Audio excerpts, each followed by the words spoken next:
હવે આધ્યાત્મિક સેવા કરવાવાળાને આગળ નિત્યલીલા પ્રાપ્તિ કઈ રીતે, એનું વર્ણન હવે છેલ્લા આ પેરેગ્રાફમાં કરવામાં આવે છે. એટલે આપણો આખો ગ્રંથ અહીં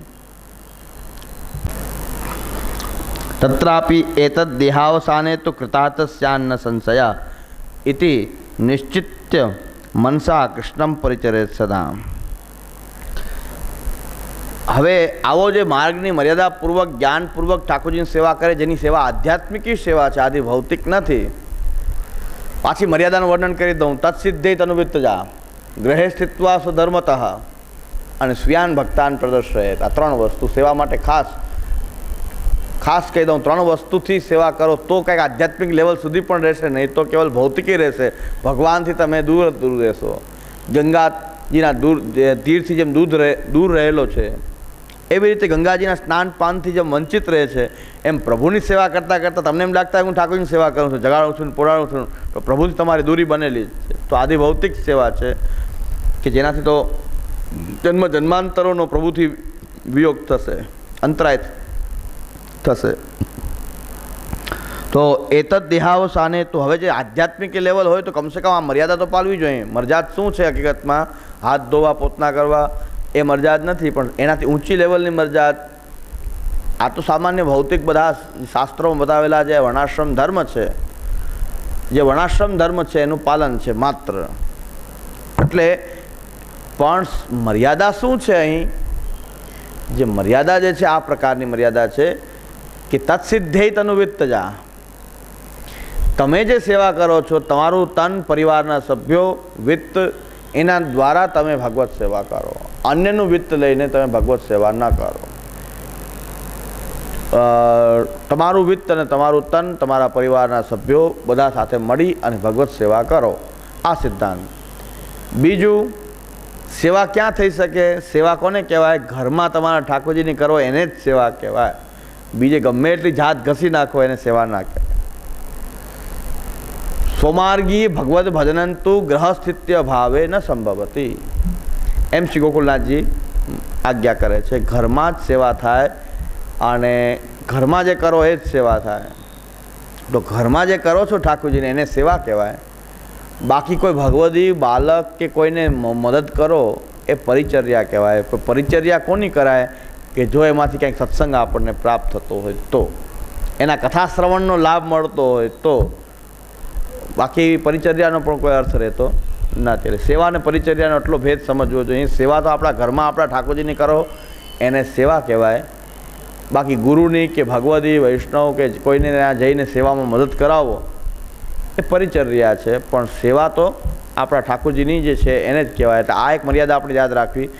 અહીંયા હરિરાયજી કહે છે માર્ગ મર્યાદા. માર્ગની મર્યાદા એટલે શું? એટલે ટૂંકમાં કહી દઉં કે આટલું તો સેવા સાથે સંબંધિત ધ્યાન રાખવું જ પડે કે તમારું તન, તમારું વિત્તથી તમે ભગવત સેવા કરો. ભલે ઓછી કરો કે વધારે કરો એ બહુ મહત્વ નથી. ખાલી ઠાકોરજીને બિરાજાઓ મંગલભોગમાં, કાંઈ નહીં તો ખાલી દૂધની કટોરી કે જે કાંઈ તમારે પ્રાપ્ત ભોગ હોય મંગલ ભોગ ધરો.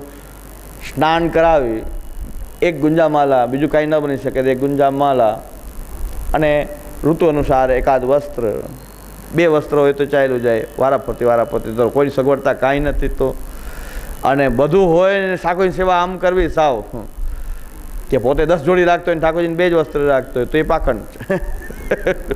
તો પછી એનો કાંઈ સેવા પ્રત્યે, કાંઈ ઠાકોરજી પ્રત્યે કોઈ ભાવ જ નથી. આ કોને કહેવામાં આવી રહ્યું છે? હું આ વાત બધાને, સેવા આટલી સરળ છે તો સહજતાથી સેવા કરી શકો ઠાકોરજીને, એટલા માટે કહું છું. તો એક બાલક એક વૈષ્ણવ મોકલો મારી પાસે કે એને પૂછ્યા આવો જઈને, એમ કહે છે કે શૃંગાર કરવાની જરૂર નથી, તો એ શૃંગાર કરતા નથી ઠાકોરજીના. તમે પૂછ્યા આવો. મેં કીધું મને એમ કે આ વૈષ્ણવ નહીં સમજતા હોય. મેં કીધું મારા શ્રી નથી સમજતા. એટલે મારી પાસે વૈષ્ણવ બાજુ મોકલો કે એને કહો કે શૃંગાર નથી કરતા. આમ કેમ કહે છે કે શૃંગારની ખાલી ગુંજામાલા ધરાવી દે? એ ખાલી ગુંજામાલા ધરાવે છે. મેં કીધું જે કાંઈ ન કરી શકતો હોય એને હું કહું છું કે ભાઈ ખાલી ગુંજામાલા ધરાવે તો પણ એને શૃંગાર બીજા કરવાની ટાઈમ નથી, સગવડતા નથી, તો ગુંજામાલા ધરીને પણ ઠાકોરજી શૃંગાર માની લે છે. ગુંજામાલા ધરો અને ભોગ ધરો ઠાકોરજીને. ભોગમાં એ કે જે આપણે નિર્વાહ કરતા હોય એ, જે આપણે ખાઈએ છીએ એ, બીજું કાંઈ વધારાનું કરવું તો ઘણાને ટેન્શન થાય ઘરમાં કે સેવા પધરાવીના રોજ ઘીનો ખર્ચો હોય તો, મિશ્રીનો ખર્ચો હોય તો. એવું કાંઈ ન થવું જોઈએ. તમે જે લો છો એ ઠાકોરજીને ભોગ ધરો. ઘરમાં ક્યારેક કંઈક મિષ્ટાન બનાવવું પડે, કોઈ આનંદનો પ્રસંગ હોય, મિષ્ટાન બનાવો છો તો મિષ્ટાન પણ ધરો. પણ ઠાકોરજી જોઈએ એટલે મિષ્ટાન જોશે જ, એવી ટેન્શનવાળી સેવા ન કરવી જોઈએ, ઘણા ક્લેશ થતો હોય ઘરમાં.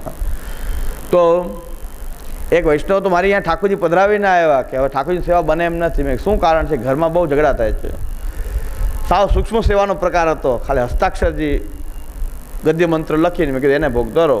એવી રીતે ગદ્ય મંત્ર હાથેથી લખીને આને ભોગ ધરો. હાવ સૂક્ષ્મ પ્રકાર, બીજું કાંઈ ન બને એવું. તો કે તોય ક્લેશ થાય. મેં તમે શું કામ ક્લેશ થાય છે? ઓલા ભાઈ બહિર્મુખ છે કે શું કારણ છે?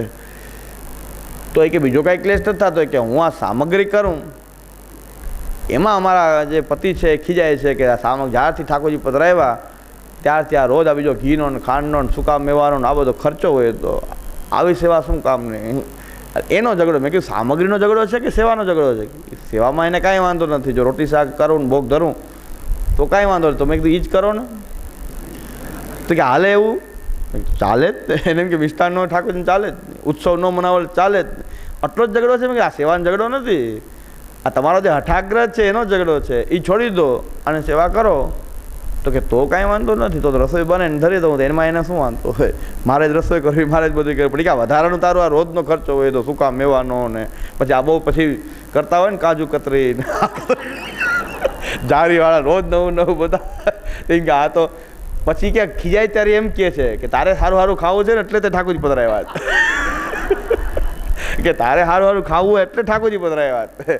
તો મને કે હવે આવો સેવા થાય એવું નથી, ઠાકોરજી પધરાવી દઉં, પાછા પધરાવાય. મેં કીધું પધરાવવાની શું જરૂર છે? શું વાંધો શું છે? સેવાનો વાંધો છે? ઠાકોરજીનો વાંધો કે નહીં? આ જે વસ્તુ બનાવવી પડે ને વધારાની, આપણે તો એના વગર ચાલે કંઈ? ઉત્સવ વિના એમ કેમ ચાલે? સામગ્રી વિના કેમ ઉત્સવ થાય? મેં કીધું થાય. ઠાકોરજી પધરાવી જાય તોય તમારે તો ઉત્સવ મનાવો. ઠાકોરજી ઘરમાંથી પધરાવી દેવા પડે એવી સ્થિતિ થઈ ગઈ તોય તમારે સામગ્રી કરવી.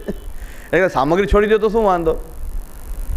સામગ્રી છોડી દો, રસોઈ પછી ઘરમાં જે બને ભોગ ધરો તો કાંઈ વાંધાજનક નથી. તો પાછા ઠાકોરજી પધરાવી ગયા, પાછી સેવા કરે છે, હવે કાંઈ વાંધો નથી. હવે આપણે સામાન્ય બાબત, હવે આ કે ઠાકોરજીને આવું થોડું ચાલે સામગ્રી વગર? મેં કીધું ચાલે ભાઈ, જેને ઘરમાં પરિસ્થિતિ જેવી છે એવું પ્રભુ બિરાજે, તો સામગ્રી વિના ચાલે. મેં કીધું તમારે બંટો પણ મેં કીધું તમે ધરો, 2 કણી મિશ્રી બંટામાં ધરી દેવી, એના સિવાય ચપટી ખાંડ ધરી દેવી, પણ બંટા માટે તમારે સામગ્રી ન કરવી, બંટાની જરૂર નથી. મેં કીધું ભોગ ધરો અને એ પ્રસાદ લો, એવી સેવા તમારાથી બને તો એવું કરો. આનંદથી સેવા કરે છે, કાંઈ વાંધો નથી, એના પતિને વાંધો નથી. બાકી તો એ બેન ઠાકોરજી પધરાવીને આવી ગયા કે ઘરમાં મારે છે ને આમ કરે છે. મેં કીધું ઝઘડો કે સેવા માટે? સેવાનો ન હોય, પણ શું કરો છો સેવામાં? સેવામાં એને શું વાંધો? ઠાકોરજી જ નથી ગમતા એવું? કે ઠાકોરજીનો વાંધો નહીં, આ સામગ્રી કરું ને એ જોવે ત્યાં મગજ ગરમ થાય. એ કે આ કરવાની શું જરૂર એમ? અત્યાર સુધી આપણે કોઈ દી કાંઈ કરવું નહોતું પડતું ને આ નવું રોજ શું શરૂ કર્યું? તો એવું નહીં કરવાનું. અને જે ઠાકોરજીને આપણે બની શકે, ઠાકોરજી બિરાજે એ મહત્ત્વનું છે. ઉત્સવ મનાવવો એટલો બધો મહત્ત્વની વસ્તુ નથી. એટલે પોતાની મર્યાદામાં ક્લેશ ન થાય, વિક્ષેપ ન થાય. એટલા માટે હું કહું છું કે આવી સેવાનો પ્રકાર પણ હોઈ શકે, કોઈના વિશેષ અનુકૂળતા ન હોય તો. અને બધાએ અનુકૂળ છે તમે ગમે એટલું વિશેષ કરો તો આપણે કાંઈ ના નથી. પણ મારા શ્રી મને એમ કહેવડાવ્યું કે એને પૂછો, એને જઈને એમ કહો કે તમે શૃંગાર કરતા નથી, શા માટે વૈષ્ણવ શૃંગાર કરવાનું ના પાડો છો? મેં કીધું આ માથું કૂટવા જેવી વાત છે કે વૈષ્ણવ સામાન્ય જે છે એને કદાચ ન સમજે વાત બરાબર, પણ હવે આ ન સમજે તો હવે શું કરવું? તો મેં કીધું ભાઈ જે હાવ કાંઈ ન કરી શકે, શિંગારના કારણે સેવા છોડી દે, એના કરતાં શિંગાર ના કરે તો શું વાંધો? એટલે ગુંજામાલા ધરે આપણે ત્યાં એમ કહેવાય છે સંપૂર્ણ શિંગાર થઈ ગયો. એટલી સરળતા સહજતા આપણી સેવા પ્રકારમાં છે કે કોઈ વિશેષ કરતો હોય તો ભલે કરે, પણ કદાચ ન કરી શકે તો એના કારણે કે સેવા ન કરે, એના અનુકૂળતા નથી, સમય નથી, તો આવી સૂક્ષ્મ પ્રકાર નપતો હોય તો પણ એની સેવા. મહાપ્રભુજી હસ્તાક્ષર પધરાવ્યા છે કેટલાય, તો શિંગાર વગેરે કરવાનું કંઈ એમાં હોતું નથી. તો હસ્તાક્ષરની સેવા મહાપ્રભુજી પધરાવી છે કે સેવા કરો, ભોગ ધરો અને એ પ્રસાદ લો, એવી રીતે રહો. સહજતા રાખવી, ક્લેશ ના કરવો, બીજાની દેખાદેખી ન કરવી. મોટાભાગે એવું થાય છે કે બીજાને ત્યાં સેવા જોવે એનાથી ભાવ વધતો એવું મને નથી લાગતું, ઉલટાનું પોતે કંઈક ઓછું કરતા હોય એવું જ લાગે કે ઓલા ભાઈ કે ઓલા બેન કરે એમ જ કરવું, એ આમ સામગ્રી કરતા હોય એટલે આપણે પણ કરવી. કોઈ ભાવ વધતો નથી. એકબીજાને દર્શન કરવાથી, ઉલટાનું એકબીજાને દર્શન કરવામાંથી જ આ બધી રામાયણ ઘરમાં પાછી શરૂ થાય, એમાંથી ક્લેશ ઉત્પન્ન થાય, તો પાછી સેવાનું ભૌતિક સ્વરૂપ થઈ ગયું, પ્રભુથી આપણે દૂર થઈ ગયા. પ્રભુ તો પૂર્ણાનંદ છે, એ સંપૂર્ણ રીતે પરિપૂર્ણ છે, એને કોઈ વસ્તુ ધરો તો જ ઉત્સવ મનાવશો એવું નથી, પણ સહજતાથી જે બને એ આપણે કરીએ. એટલે એવી માર્ગની મર્યાદા એવી છે કે બધો અવકાશ છે આપણને, ગુંજા માળાથી લઈને ખૂબ મોટા ભારી શૃંગાર કરવા સુધીના. એમાં પણ ધ્યાન રાખવું જોઈએ, શૃંગાર માટે ઠાકોરજી ન હોવા જોઈએ, ઠાકોરજી માટે શૃંગાર હોવા જોઈએ. હા, શૃંગારનો એવો અતિરેક કરે તો પછી એ પણ સેવા નથી હો. ઠાકોરજી માટે શૃંગાર હોય, શૃંગાર માટે કંઈ ઠાકોરજી થોડા હોય, એવી રીતે. એટલે આ માર્ગની મર્યાદા આ છે. તનુવિત્તથી સેવા કરવી, પોતાના ઘરમાં સેવા કરવી, પોતાના ઠાકોરજીનું સર્વસ્વ માનવા, અને સહજતાથી જે બને એવી સેવા કરવી. અલ્પમ બહુઆ ન પ્રયોજકમ, એટલે બહુ અલ્પ કરો કે વધારે કરો એ પ્રયોજિત નથી. અને છેલ્લી વસ્તુ, સ્વીયાન ભક્તાન પ્રદર્શે. કોઈ ભક્ત હોય એટલે દર્શન કરવું જરૂરી નથી, એ આપણો હોવો જોઈએ. સ્વીય હોય, ભક્ત હોય એટલે દર્શન કરાવવું. ઘણા કે વૈષ્ણવ હોય. હમણાં એક પ્રસ્તાવમાં એક બાલક અમારા એકદમ ચર્ચામાં ઉતરી ગયા કે ઠાકોરજીને સન્મુખ તો કોણ આવી શકે, કે જે ઠાકોરજી એને વિચાર્યું હોય, એના પર અનુગ્રહ હોય, એ જ તો સન્મુખ આવી શકે. દર્શન ભલે ને ખોલીએ, પ્રભુનું સન્મુખ કોણ આવશે? કે જેને પ્રભુએ વિચાર્યું હશે. હવે આ ભાવ આપણો એ પુષ્ટિમાર્ગીય ભાવ તો નથી, પુષ્ટિમાર્ગીય ભાવ નથી. તો એની માટે ક્યારેક કોઈક મચ્છર, માખી, પશુ, પંખી કોઈ ઉડીને ઠાકોરજી સન્મુખ આવી જાય તો આપણે એમ કહેશું પ્રભુની ઈચ્છા હશે ત્યારે જ આવ્યા હશે ને, પ્રભુએ વિચાર્યું હશે એની પર કૃપા તો અહીંયા આવ્યા હશે ને, તો શું એને કાઢવા ન પડે? કોઈ આવી જાય, ઘૂસી જાય અંદર મંદિરમાં, અને આવા બહુ ભગવદ ઈચ્છાવાળા હોય તો જેમ શામુદાદા આજ્ઞા કરે છે કે કોઈ વાઘ આવી જાય તો ભગવદ ઈચ્છાથી જ આવ્યો હશે ને અંદર. કોઈ વાઘ દર્શનમાં આવી ગયો તો કેમ ભાગો ભાગો ભાગો, શું કામ ભાગો? ભગવાનની ઈચ્છા છે એટલે આવ્યો છે. એણે વિચાર્યું છે કે સન્મુખ નગર વાઘ થઈ શકે અહીંયા આવી સન્મુખ. આવી ભાવથી આપણે સેવા કરશું તો ઠાકોરજીનો સ્વરૂપ આપણે જે આપણું સર્વસ્વ છે એ આપણો પુષ્ટિ ભાવ છે. આ તો બધું ઠાકોરજી ઉપર આપણે છોડી દીધું, એને બધું ધ્યાન રાખવાનું, કોને આવવા દેવો કોને ના, એ આપણે ધ્યાન રાખવાનું છે. એ આપણે આપણા પ્રભુનું તો આપણે રક્ષણ કરી રહ્યા છીએ કે પ્રભુની સન્મુખ કોને આવવા દેવો કોને ન આવવા દેવો, આપણે પ્રભુ ઉપર છોડી રહ્યા છીએ. એની ઈચ્છા હોય આવશે, એની ઈચ્છા હોય નહીં આવે. તો આવા ભાવ જે છે એ પુષ્ટિ ભાવ તો નથી, કમસે કમ પુષ્ટિના ભાવ નથી. આપણે તેનું રક્ષણ કરીએ, રતન જતન કર પાયો, બહુ જતન કરીને મેં આને પ્રાપ્ત કર્યો છે, એને ગુપ્ત રાખીએ. જેના પર બહુ પ્રેમ હોય ને આપણે ગુપ્ત રાખીએ, જેનામાં પ્રેમ ન હોય એને પ્રદર્શિત કરીએ. સમજી લેજો, જે આપણે જે વસ્તુને બહુ ચાહીએ છીએ એને તો ગુપ્ત રાખીએ, પણ જેને આપણે પ્રેમ ન કરતા હોઈએ એને આપણે જાહેર મૂકી દઈએ. એટલે ધનને આપણે એટલો પ્રેમ કરીએ છીએ કોઈને ખબર ન પડે કે મારા સિંહનો ઓરિજિનલ એની પાસે છે કેટલા પૈસા, મારી તમને ખબર ન પડે. ચાલો એટલું ગુપ્ત વાત છે.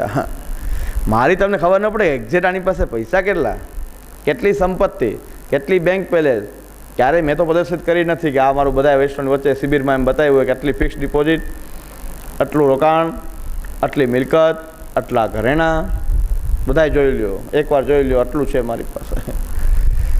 માણસ કોઈ દિવસ પોતાની મિલકત કોઈ દિવસ સાચી બતાવતો નથી. કાં બહુ ફાકોડી વ્યક્તિ હોય તો ખૂબ વધારે બતાવે, હોય અંદર કાંઈ નહીં. અને કાં જે છે બહુ પૈસા હોય તો એમ કહેતો ભાઈ કાંઈ નથી, માંડ હાલે છે. સાચું તો કોઈ બોલતું જ નથી, જે હોય તો કોઈ ન જ બોલે. કાં એમ કહેશે ન હોય એના કરતાં 4 ગણું બતાવતો હોય કે આપણે તો આમ ને આપણે તો આમ છે ને આ છે ને આટલી મિલકત છે ને એટલી આ છે. કાં પછી કાંઈ ન હોય, બહુ પૈસા હોય તો એમ કહેશે કાંઈ નથી, માંડ હાલે છે. એટલે તોય ખબર ન પડે કે ભાઈ ઓરિજિનલ છે કેટલા પૈસા, માંડ હાલે છે, બધું ખાઈ પીને મજા કરીએ એમ. તો એક્ઝેક્ટ પૈસા તો કોઈ બતાવતું જ નથી. મારી પાસે ઓરિજિનલ સંપત્તિ કેટલી એ તમે કોઈ નહીં આજે જાણી શકો નહીં. તો પછી ઠાકોરજી તો એ ભૌતિક સંપત્તિ જેટલા પણ કિંમતી નથી ને કે તમે એને બધાને બતાવો છો ખોલી ખોલીને આવો જો આવો જો. તો એક ભૌતિક સંપત્તિ જેટલાય કિંમતી તમારી માટે પ્રભુ નથી, એટલે તમે ગામની વચ્ચે એને પ્રદર્શિત કરો છો. ગામની વચ્ચે તમે પ્રદર્શિત કરો છો ત્યારે તમારો ભાવ એ ઠાકોરજીમાં એક ભૌતિક સંપત્તિ પ્રત્યે પણ જે ગુપ્તતા છે એ ગુપ્તતા તમે પ્રભુમાં રાખી નહીં. તમને એનાથી કેટલા અધિક પ્રિય હોવા જોઈએ ઠાકોરજી. તો તો ઠાકોરજી તો બહુ અમૂલ્ય સંપત્તિ છે આપણી. એ કોઈ આપણા અંગત આત્મીય સ્વજન હોય અને ભક્ત હોય એને દર્શન કરાવી શકાય. એના સિવાય ઠાકોરજીના એને કરાવવા જ જોઈએ એવો નિયમ નથી, કરાવી શકાય. અને પરિવારના સભ્યો જે છે મળીને બધા દર્શન કરીએ, સેવા કરીએ, કીર્તન કરીએ, ઉત્સવ મનાવીએ. અને એવા કોઈ પરિવારના સભ્ય જેટલા અંતરંગ હોય અને ભક્ત હોય તો એને પણ આપણે સામેલ કરીએ આપણા ઉત્સવ સેવા વગેરેમાં. બાકી બધા સાથે આ સેવાનો વ્યવહાર નથી. પ્રસાદ તમે ગમે એને લેવડાવી શકો, પણ ઠાકોરજીની સેવાના દર્શન એ બધાને ન કરાવી શકાય. આ મર્યાદાનું જો પાલન કરીને સેવા કરતા હશો તો તમારી સેવા આધ્યાત્મિકી સેવા તો રહેશે જ, ભૌતિકી તો નહીં જ બને, આધ્યાત્મિકી રહેશે. અને આધ્યાત્મિકી સેવાનું ફળ આગળ કેવી રીતે પ્રાપ્ત થશે એનું વર્ણન આ અંતિમ પેરેગ્રાફમાં કરવામાં આવે છે.